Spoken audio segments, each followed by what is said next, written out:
Indo-British Advanced Pain Clinic, నొప్పి మాయం surgery దూరం. For appointments 9155515563.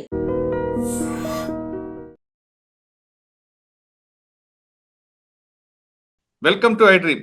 ఈ కార్ రేసులో మాజీ మంత్రి కేటీఆర్ చుట్టూ ఏసీబీ ఉచ్చుపిస్తుంది. గతంలో చెప్పినట్లుగానే కేటీఆర్ గారు ప్రెస్ మీట్ లో నేను చెప్తేనే అరవింద్ డబ్బులు ఇచ్చారు అన్న స్టేట్మెంట్ బేస్ చేసుకొని ఏసీబీ కేసు నమోదు చేసింది. గతంలో ఐ డ్రీమ్ చెప్తున్నట్లుగానే పబ్లిక్ స్టేట్మెంట్ ఇచ్చింది, ఆ స్టేట్మెంట్ బేస్ చేసుకొని చేస్తారన్నట్లుగానే ఇప్పుడు ఏసీబీ అధికారులు కూడా నిన్న కోర్టులో చాలా స్పష్టంగా చెప్పారు. పబ్లిక్ గా కేటీఆర్ గారు తప్పు చేశారని ఒప్పుకున్నారు కాబట్టి అదే ఆధారం మాకు చాలు అని చెప్తున్నారు. ఇప్పుడు గతంలో చెప్తున్నట్లుగా మనం పోలీస్ ముందు చెప్పిన కన్ఫెషన్ కన్నా పబ్లిక్ లో చెప్పిన కన్ఫెషన్ వాల్యుబుల్ అని చెప్పడానికి ఇది బెస్ట్ కేసు. అయితే ఈ కేసులో నన్ను అరెస్ట్ చేయదు, అసలు కేసే లేదని కేటీఆర్ గారు అంటుంటే ఈ కేసు ఉంది, ఆయన తప్పు చేశారని స్టేట్మెంట్ చెప్పడం, అదేవిధంగా మీడియా క్లిప్పింగ్ సబ్మిట్ చేస్తున్న ఏసీబీ అధికారులు 409 కూడా పెట్టారు. దాంతోపాటు ఈడీ కూడా ఏసీబీ కేసును బేస్ చేసుకొని ఈడీ కూడా అతనికి సమ్మన్ ఇష్యూ చేశారు.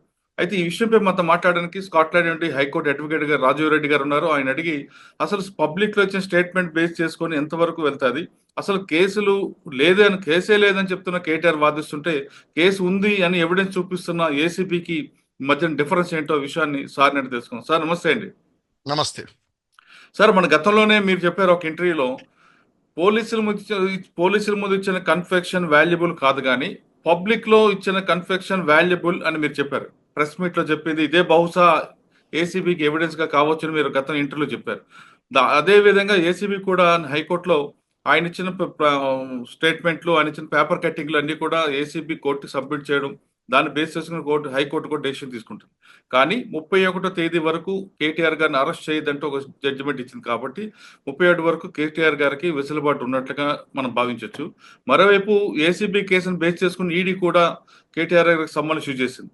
ఒకసారి దీనిపై మీ విశ్లేషణ ఏంటండి? నమస్కారం అండి. నమస్కారం. మొదలు పెట్టే ముందు గతంలో నేను ఇచ్చిన ఇంటర్వ్యూ, అదే ఈ టీవీ ముందు ఇచ్చే స్టేట్మెంట్లు మెడకు చుట్టుకుంటాయి కదా, ఆ ఇంటర్వ్యూలో కొన్ని కమెంట్లు వచ్చాయి. దాంట్లో 2 కమెంట్లు.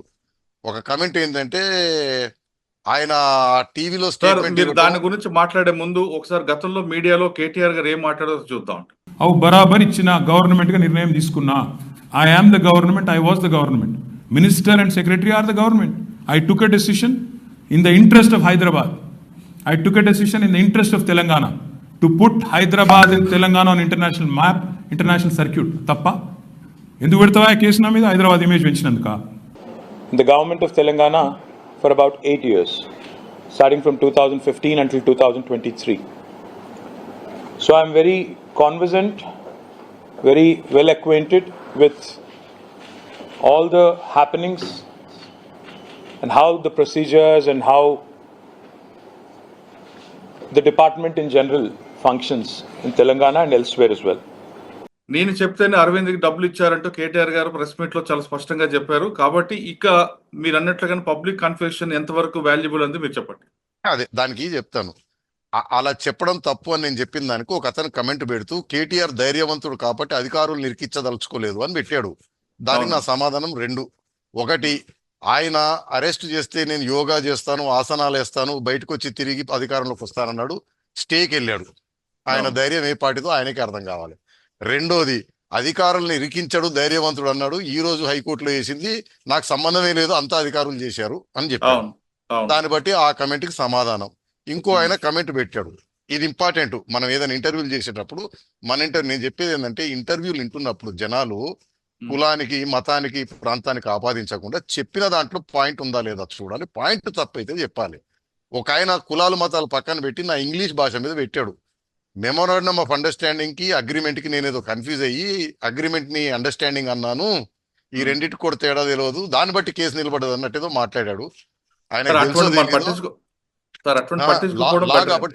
లా కాబట్టి చెప్తున్నానండి. లీగల్ గా మెమోరాండమ్ ఆఫ్ అండర్స్టాండింగ్ అయినా అగ్రిమెంట్ అయినా 2 లీగల్లీ ఎన్ఫోర్సబుల్ కాంట్రాక్ట్లే. ఓకే. 2వది, భాష విషయంలో మాకు చిన్నప్పుడు మా గురువు గారు చెప్పారు, భాషకి 2 ఉంటాయి, ఫార్ము, ఫంక్షన్ అంటారు. ఫంక్షన్ అంటే భాష దేనికి ఉపయోగం అంటే ఒక మెసేజ్ ని కన్వే చేయడానికి. ఫంక్షన్ మీద ఫోకస్ ఫార్మ్ ఏమో భాష యొక్క అందం చూడడానికి. ఓకే, అర్థమైందా అండి? సో ఫంక్షన్ చూడాల్సింది కవులు, కళాకారులు చూసుకుంటారు, గేయకారులు వారు చూసుకుంటారు. మేము ఫంక్షన్ చూస్తాం, అంటే మేము చెప్పే పాయింట్ వ్యాలిడా కాదా, అది కన్వే అవుతుందా లేదా అని. అందుకే ఆయన భాష మీద ఫోకస్ చేస్తే ఆయన మంచులక్ష్మి మేధావని అనుకోవచ్చు, ఇంగ్లీష్ బాగా మాట్లాడుతుంది కాబట్టి. రేవంత్ రెడ్డి గారు కూడా అసెంబ్లీలో చెప్పినట్టున్నారు, లాంగ్వేజ్ కి నాలెడ్జ్ కి తేడా ఉంటుందని. అవును. కాబట్టి నేను చెప్పిన దాంట్లో లీగల్ ప్రొవిజన్ లో కానీ నా ఇంటర్ప్రిటేషన్ లో కానీ నేను చెప్పిన పాయింట్లు ఏదైనా తప్పు గిప్పు ఉంటే పాయింట్అవుట్ చేస్తే తప్పు లేదు. అంటే మన జనం తెలివి పెరగాలంటే దీని మీద ఫోకస్ చేయాలి, దాని మీద కాదు. సరే, ఇప్పుడు ఈ కేసుకు వద్దాం. నేను పదే పదే చెప్తున్నాను, ఎక్స్ట్రా జ్యుడిషియల్ కన్ఫెషన్ అంటారు, అది మెడకి చుట్టుకుంటది. ఎప్పుడైనా పోలీస్ సమక్షం లేకుండా బయట ఎక్కడ మీరు చేసిన కన్ఫెషన్, దాని ఎవిడెన్స్ కనుక దొరికితే అది అడ్మిసబుల్ ఎవిడెన్స్. చాలా కేసుల్లో అది చాలు కన్విక్షన్ కి, ఓకే, కొరాబరేటింగ్ ఎవిడెన్స్ ఉంటే. ఒక ఎగ్జాంపుల్ చెప్తాను. పాతకాలంలో ఒక దొంగని అరెస్ట్ చేయడానికి, ఒక నేరగాన్ని అరెస్ట్ చేయడానికి ఒక పోలీస్ కానిస్టేబుల్ వెళ్ళాడు. ఆ రోజుల్లో సైకిల్ ఉండేది, సైకిల్ దొక్కుతూ ఆ ఊరికి వెళ్ళి వాడిని పట్టుకొని తీసుకొచ్చేటప్పుడు వాడిని ఎక్కించుకొని ఎక్కడ దొక్కుతా అని చెప్పి, ఎందుకంటే పోలీస్ స్థానం 30 కిలోమీటర్లు 20 కిలోమీటర్ ఉంటే ఆ దారి గుండా ఒక ఎడ్ల బండి పోతుంటే ఆ బండి పైన ఎక్కించడాన్ని. ఈయన వెనకాల సైకిల్ దొక్కుతూ వస్తున్నాడు, ఆ నేరగాడు ఆ ముద్దాయి ఎడ్ల బండిలో వస్తా ఉంటే ఆ బండి దోలేవాడు. అంటే అక్కడ ఊరు వాళ్ళ పరిచయం ఉంటది కాబట్టి అతని మాటల్లో, ఎందుకు రా ఆయన పోలీసులు తీసుకెళ్తున్నారు నిన్ను అంటే, పలానా నేరానికి సంబంధించి తీసుకెళ్తున్నారు అని చెప్పాడు. ఇంతకీ ఏంటి దాని సంగతి, చేసావా లేదంటే వాడు ముసిముసి నవ్వుతూ వాళ్ళిద్దరికి పరిచయం ఉంది, నేనే చేశాను అని చెప్పాడు. ఆ ఎడ్ల బండి తోలేవాడిచ్చిన స్టేట్మెంట్ ఎవిడెన్స్ తోటి కన్విక్షన్ అయింది. అర్థమైందండి? అంటే అక్కడ పోలీసులు లేరు కాబట్టి లేరు. పోలీస్ అంటే పోలీస్ కనుక కానిస్టేబుల్ ఆ ఎడ్ల బండికి దగ్గరలో ఉండుంటే పోలీస్ వారి సమక్షం అనొచ్చు. పోలీస్ వారు లేనప్పుడు, అంటే పోలీస్ వారు ఉన్నప్పుడు ఎందుకు ఒప్పుకోరంటే ఫియర్ ఉంటదని, కోయర్షన్ ఉంటదని, అంతే, అంతకుమించి ఏం లేదు. ఒకవేళ అది లేదు అని ప్రూవ్ చేసినా పోలీస్ వారిది కూడా వ్యాలిడ్ అవుతుంది. సరే, అది పక్కన పెడితే ఈ రెండోది మీకు ఇంకో అతి ముఖ్యమైన చెప్పడం మర్చిపోయారు, చెప్తాను, వినండి. మీరు ఇప్పుడు కేటీఆర్ గారు ప్రెస్ కాన్ఫరెన్స్ లో పెట్టిన క్లిప్పింగ్ వేసేటప్పుడు ఆయన ఢిల్లీలో అంత ముందు ప్రెస్ కాన్ఫరెన్స్ పెట్టాడు. ఏది, అమృత్ స్కామ్ సంబంధించి ఇంగ్లీష్ లో హిందీలో మాట్లాడుతూ పెట్టాడు. దాని తర్వాత ఫార్ములా ఈ రేస్ కూడా మాట్లాడాడు. ఇప్పుడు ఆయన నేనే చెప్పాను, నేనే చేయించాను అన్నాడు. ఇప్పుడు ఏసీబీ వారు అదే వాడుకుంటున్నారు, నేను చెప్పినట్టు. కాబట్టి ఆయనకు కనెక్షన్ ఉంది అని, అతను చెప్తేనే జరిగిందని. రెండోది, ఒకవేళ అతను చెప్పినట్టు ప్రూవ్ చేసినా కోర్టులో ఏంటంటే క్రిమినల్ కేసులో కన్విక్షన్ చేయాలంటే క్రిమినాలిటీ కొంచెం హై లెవెల్ ఉండాలి. కేటీఆర్ గారికి ఒక డిఫెన్స్ ఏముండేదంటే, అరే నాకు తెలియదండి, నేను పొలిటికల్ ఎగ్జిక్యూటివ్ ని, ప్రొసీజర్లో అయినా ఐఏఎస్ ఆఫీసర్లకు తెలుస్తాయి కదా, నేను చెప్పాను, అది తప్పైతే ఐఏఎస్ ఆఫీసర్ చెప్పాలి, నాకు చేయకూడదని తప్పించుకునే అవకాశం ఉండేది. మీరు ఆ ఢిల్లీ ప్రెస్ కాన్ఫరెన్స్ క్లిప్పింగ్ కూడా వేయండి. దాంట్లో ప్రాబ్లం ఏం చేశాడంటే, ఆయన గొప్పతనానికి పోయి నేషనల్ మీడియా ముందు ఆయన ఇంగ్లీష్ హిందీ భాషా ప్రయోగం చూపెట్టడం కోసం let me introduce my myself మొదలు పెట్టాడు. ఈయనది కొత్త వ్యక్తి తెలియనట్టు. I have been a minister for 10 years అని ఆయన ఏ శాఖలు చేశాడో చెప్పి, నాకు in and out of government ప్రాసెస్లు, ప్రొసీజర్, అడ్మినిస్ట్రేషన్ తెలుసు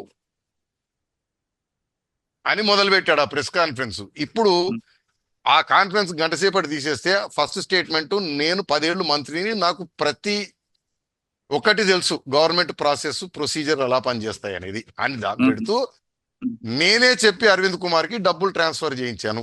ఈ రెండు పెట్టిన తర్వాత ప్రజలే అర్థం చేసుకోవాలి. సార్, అటువంటి స్టేట్మెంట్లు పొలిటికల్ గా ఉన్నాం కాబట్టి మీడియాలో కార్యకర్తలు, మీడియాతో మాట్లాడుతున్నప్పుడు కార్యకర్తలని సముదాయించడానికి అటువంటి స్టేట్మెంట్లు ఇస్తాం. అటువంటి పొలిటికల్ స్టేట్మెంట్లు వాల్యుబుల్ కాదు అంటారు వాళ్ళు. అది ఏంటంటే స్టేట్మెంటే నేరం అయితే, నేను పదండ్రా తిరగబడండి కొట్టండి అన్నాను అనుకోండి, నా పైన కేసు పెడితే అయ్యా మేము కార్యకర్తలని ఏదో లేపడానికి చెప్తామంటే ఆ స్టేట్మెంట్ నేరం అయితే డిఫెన్స్ వాడుకోవచ్చు. ఎక్కడో చేసిన నేరానికి ఇక్కడ ఇచ్చిన కన్ఫెషన్ ఉందనుకోండి, ఆ డిఫెన్స్ చెల్లదు. నేరం జరిగిపోయింది ఎక్కడో, అవును, అది నేనే చేశాను, నేనే చెప్పాను అన్నాడు అనుకోండి, ఆ డిఫెన్స్ చెల్లదు. ఆ స్టేట్మెంట్ వల్ల నేరం అంటేనేమో మీరు చెప్పిన డిఫెన్స్. సరే, ఇప్పుడు పాయింట్కి వస్తే, కేటీఆర్ గారు ఈ కేసు కొట్టేయండి, క్వాష్ చేయండి అని హైకోర్టులో వేయడానికి ప్రధానమైన గ్రౌండ్స్ డిలే ఇన్ ఎఫ్ఐఆర్. అదే లలిత కుమారి కేసు, చరణ్ సింగ్ కేసు ఆయన డిపెండ్ అయ్యేది, లలిత కుమారి వర్సెస్ స్టేట్ ఆఫ్ యూపీ. రెండో కారణం వచ్చి, ఇది అధికారులు చేశారు, నా ప్రమేయం లేదు. ఉమ్, మూడోది వచ్చి ఈ డబ్బులు ఆ సంస్థకే పోయినాయి కాబట్టి దీంట్లో కరప్షన్ లేదు, నాకు రాలేదు. ఉమ్, ఈ 3 ప్రధాన గ్రౌండ్స్. అవును. సో మనం మొదటి గ్రౌండ్ మాట్లాడదాం. Delay in lodging FIR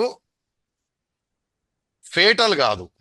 delay in lodging అంటే నెంబర్ 1 ఫస్ట్ ప్రజలకు తెలియాల, ఎఫ్ఐఆర్ చాలా కారణాల వల్ల డిలే జరగవచ్చు. Hmm. వ్యాలిడ్ రీజన్ ఉంటే ఎటువంటి ప్రాబ్లం లేదు. ఓకే. బెస్ట్ ఎగ్జాంపుల్ చెప్పాలంటే రేప్ కేసులలో మన దగ్గర మహిళ రేప్ అయిందంటే కొంచెం ఏమంటారు, సమాజంలో రెప్యుటేషన్, అమ్మాయి అవును, పెళ్లి తెలుసు. కాదు అన్న భయం ఉంటది. అవును. అందుకని రేప్ అయిన విషయం బయట ఎక్కడ చెప్పారు, కుటుంబం వారు గుట్టుగా పెట్టుకుంటారు.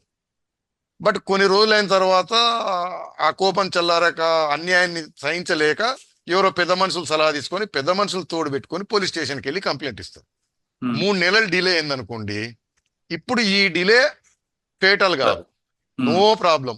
ఎందుకంటే Okay. డిలే ఎక్స్ప్లెయిన్ చేయగలగాలి, నెంబర్ 1. ఉమ్, నెంబర్ 2, ఎక్స్ప్లెనేషన్ లేని డిలే అయినా సరే ఉమ్, కోర్టు వారు చూసేది, అది కూడా ట్రయల్ అప్పుడు అండి, క్వాష్ అప్పుడు చూడరు. కోర్టు వారు Hmm. చూసేది ట్రయల్ అప్పుడు Hmm. ఈ డిలే జరగడం వల్ల ఇందులో Hmm. ఒక వ్యక్తిని అనవసరంగా ఇరికిచ్చే కార్యక్రమం చేశారా ఉమ్, అంటే, జనరల్ గా మనకి సపోజ్ ఫర్ ఎగ్జాంపుల్ ఇప్పుడు రామ్ గోపాల్ వర్మ మీద కేసు ఉందండి మద్దిపాడు పోలీస్ స్టేషన్ లో. ఉమ్, జరిగింది ఎప్పుడో సంవత్సరం క్రితం జరిగింది, అవునండి. ఇప్పుడు కేసు పెట్టారు. ఉమ్, ఇక్కడ డిలే అనే ఫైర్ ఉంది. అయితే Hmm. Delay by it self is not fatal. Um, valid గా ఎక్స్ప్లెయిన్ చేయలేని, లాజిక్ ఎక్స్ప్లెయిన్ చేయలేని డిలే ఉండాలి. ఉమ్, అట్లయినా సరే ఫేటల్ కాదు. ఆ లాజిక్ లేని డిలేతో పాటు ఇరికిచ్చే కార్యక్రమం, ఇప్పుడు ప్రభుత్వం వారిది వచ్చింది కాబట్టి ఇరికిచ్చారు, ఇట్లాంటి ఎగ్జాంపుల్స్ ఉంటేనే ఆ valuable. గ్రౌండ్ ఆ వాదన చెల్తుంది. అది కూడా ఇక్కడ కాదండి, ట్రయల్. ఉమ్, వాషింగ్ ఇప్పుడు అప్పుడు కాదు. 482లో ఇన్ డెప్త్ గా చెల్లదు. 4 అండి, ప్రైమా ఫేసి మాత్రమే. ఓకే. మూడోది ఆయన ఏమంటాడు, ఇది అధికారులే చేశారు, నాకు సంబంధం లేదు అని అన్నాడు. ఉమ్, ఇక్కడే ప్రాబ్లం ఏమొస్తుందంటే, వైఎస్ జగన్ గారి కేసైనా, చంద్రబాబు కేసైనా, కనిమోడి కేసైనా, ఎవరైనా సరే పొలిటికల్ లీడర్ల సంతకాలు గింతకాలు జనరల్ గా ఉండవు. ఉమ్, ఇవన్నీ అధికారులు మాత్రమే చేస్తారు. అందుకనే దానికి ఎనేబిలింగ్ సెక్షన్ వచ్చి 120B. అంటే ఈ కేసులో 409, 13(1), 13(2) ఇవన్నీ అరవింద్ కుమారు, బిఎల్ఎన్ రెడ్డి ఉమ్, 409తో సహా. కేటీఆర్ గారి ప్రమేయాన్ని బట్టి వీటిలోకి రావచ్చు. వీటిలలో ప్రమేయం కనుక రిటర్న్ గా ఎక్కడ కనుక లేకపోతే 120B కింద వస్తారు. ఆ నేరం చేసే కుట్రలో ఆయన భాగస్వామి. ఆయన Okay. చెప్తే జరగడము, ఆయనకు తెలిసి జరగడము, తెలిసినా ఆపకపోవడము. ఉమ్, మీరు అన్నారు కదండి 120B మైండ్. అవును. సో ఇక్కడ ఏమవుతుంది, 120B స్క్వేర్లీ అప్లికబుల్. నేను చెప్తేనే నేనే చెప్పి చేయించాను. అవును, ఆయన చెప్తున్నాడు కదా, నేను చెప్పాను రా బాయ్, ఏమవుద్ది హైదరాబాద్ మురళి ఇమేజ్ గారు, మీరు నేను దెబ్బతింటది. ఉన్నామండి, ఆ, అక్కడ నగల దుకాణం ఉంది. మన ఇద్దరం Okay. అవారగాలం చిల్లరగాలం కూర్చొని టీ సిగరెట్లు తాగుతున్నాం. సడన్ గా నాకు ఐడియా వచ్చింది, అరే 9 కాగానే దాంట్లో గుమస్తా టీ తాగడానికి వస్తాడు ఇక్కడికి, షాప్లో ఎవరు ఉండరు, నేను గమనించాను, నువ్వు వెళ్ళి నగలేసుకొని బారిపోరా అన్నాను. రేపు మీరు దొరికారు, పోలీసు వారు మన ఇద్దరి మీద కేసు పెడతారు. నేనేమంటాను, నాకు సంబంధమే లేదు, మీరు సీసీ ఫుటేజ్ చూసుకోండి, అన్ని చూసుకోండి, మురళి గారే చేసిపోయారంటారు. పోలీసు వారు, బాబు నాయన ఐడియా ఇచ్చింది నువ్వు, ఉమ్, చేపించింది నువ్వు ఉమ్, అని 120B. ఉమ్. సో సార్ ఇక్కడ కేటీఆర్ గారు- చెప్పండి. ఇక్కడ మీరు మనం అనుకున్నట్లుగా హెచ్ఎండిఏకి ఆ పవర్ లేదు అని ఆగండి మనం ఆగండి ఆగండి, అంటాం. ఆ తర్వాత వద్దాం. ఉమ్, దాని తర్వాత మనకు అసలు జరిగిన నేరానికి వద్దాం. ముందు గ్రౌండ్స్ మాట్లాడిన తర్వాత ఉమ్, 2 గ్రౌండ్స్ అయినాయి, డిలేను, ఎఫ్ఐఆర్. ఉమ్, అధికారులు చేశారు, నా ప్రమేయం లేదు. అవును. కారణం ఏంటంటే నా ప్రమేయం లేదు అనేది ఉందా లేదా అనేది ఇన్వెస్టిగేషన్ లో తేలాలి కాబట్టి క్వాష్ చేయరు. ఉమ్, ఈయన ప్రమేయం ఎంత ఉందనేది ట్రయల్లో తేలాలి కాబట్టి క్వాష్ లేదు. ఉమ్, అతిపెద్ద ప్రమాదం ఈయన మీడియా ముందుకు వచ్చి నేనే చేపించాను, నేనే చెప్పాను అన్నారు. అవును. అదైపోయింది. మూడో గ్రౌండ్ వచ్చి పొలిటికల్ వెండెట్టా పైన పట్టిన కేసు ఇది అని అంటాడు. అవును. కరణ్ సింగ్ కేసు అది.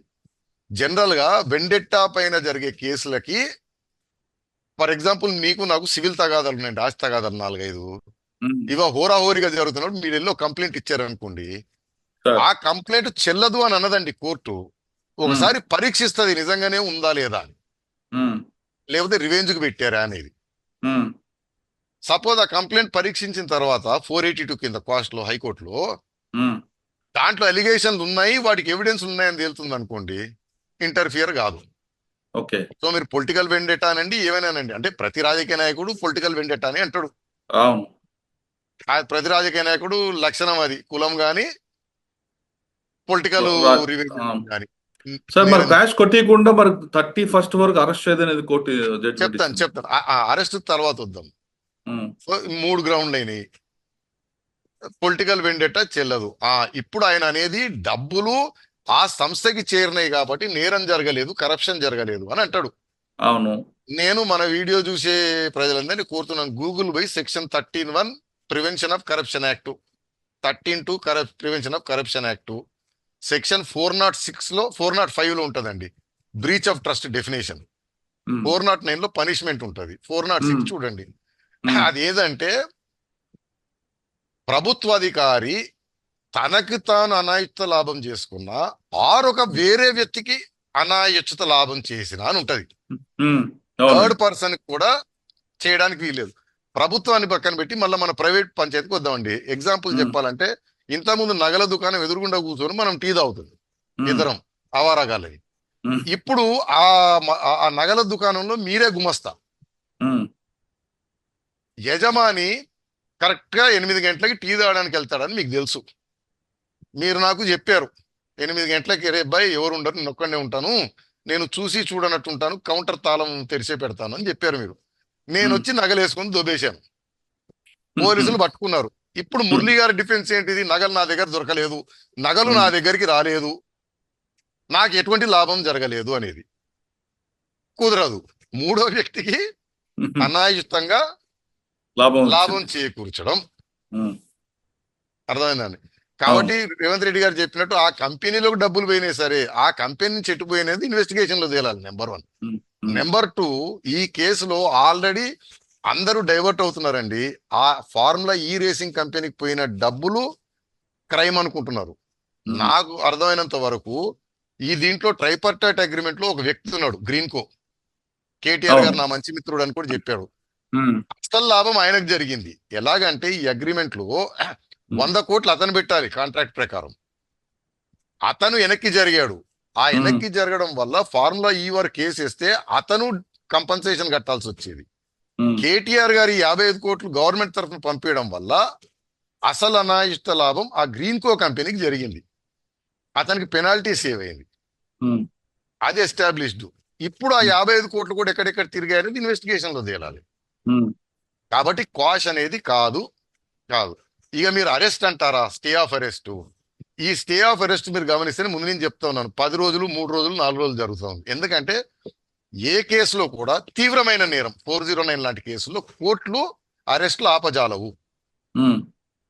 కేసులో పసలేదు అనుకుంటే క్వాషే చేస్తాయి. అర్థమైందా అండి? నాన్ సీరియస్ నేరాలు ఉంటాయి. సపోజ్ 41 ఇవ్వాల్సినవి. మీకు ఎగ్జాంపుల్ సజ్జల భార్గవ్, రామ్ గోపాల్ వర్మ వగైరా కేసులు 7 ఏళ్ల కంటే లోపల పడేవి. వాటికి ఎట్లాగూ 41 తగలబడుతుంది. ఇన్వెస్టిగేషన్ అయితే క్వాష్ చేయరు, మే గో ఆన్, కానీ అరెస్ట్ అవసరం లేదు. ఎందుకు? ఆ కేసులకు అరెస్ట్ అవసరం లేదు, క్లోజ్ చేయాలంటే. కానీ తీవ్రమైన నేరాలకి కేసు ముందుకు సాగాలంటే అరెస్ట్ అవసరం ఉంటుంది. నెంబర్ 1. ఎందుకంటే అరెస్ట్ భయంతో కొన్ని నేరాలు ఒప్పించగలం మనం, కొంతమందిని అప్రూవర్ గా చేసుకోగలం మనం. అర్థమైందా అండి? కొన్ని స్టేట్మెంట్లు మనం ముద్దాయి దగ్గర నుంచి కొన్ని ఒప్పించగలం, తీసుకోగలం. కాబట్టి అరెస్ట్ ఆపే క్వశ్చనే లేదు. నెంబర్ 2, అరెస్ట్ అనేది ఇప్పుడా కాదనే తేలని నేను చెప్పేది అదే. ఈ ఇన్వెస్టిగేషన్ ముందు పోతుంటే కొత్త గ్రౌండ్స్ బయటకు వస్తుంటాయి, కొత్త విషయాలు వెలుగులోకి వస్తుంటాయి, వాటిని బట్టి అరెస్ట్ ఉంటది. ఇప్పుడు ఏది జరగకుండా అరెస్ట్ ఆపడం హైకోర్టు చేయదు. ఎందుకంటే ఇప్పుడు అరెస్ట్ ఆపిన తర్వాత రేపు కొత్త గ్రౌండ్స్ వచ్చినాయి అనుకోండి, కొత్త విషయాలు వెలుగులోకి వచ్చినాయి అనుకోండి, అవునండి, అప్పుడు పరిస్థితి ఏంటిది? అదే. సో ఇది టెంపరీ రిలీఫ్ మాత్రమే. వారం రోజులు అరెస్ట్ ఆపమంటే 3 రోజులు అంతకంటే ఎక్కువ ఆపని చెప్పి 31 పెట్టినట్టుంది హైకోర్టు. సార్ ఇందులో దానం కిషోర్ గారు అప్రూవర్ గా మారితే ఇప్పుడు అతిపెద్ద సమస్య ఏమవుతుందంటే, గతంలో ఏంటంటే మనకి ప్రొఫెసర్ నాగేశ్వర గారు ఒక ఇంటర్వ్యూ చేశారండి ఈరోజు. పొలిటికల్ ఎగ్జిక్యూటివ్ ఏంటిది, ఆఫీసర్ ఎగ్జిక్యూటివ్ ఏంటిది అనే దానిపైన ఉమ్, దాదాపుగా అన్ని కేసులలో ఐఏఎస్ ఆఫీసర్లవే సంతకాలు ఉంటాయి.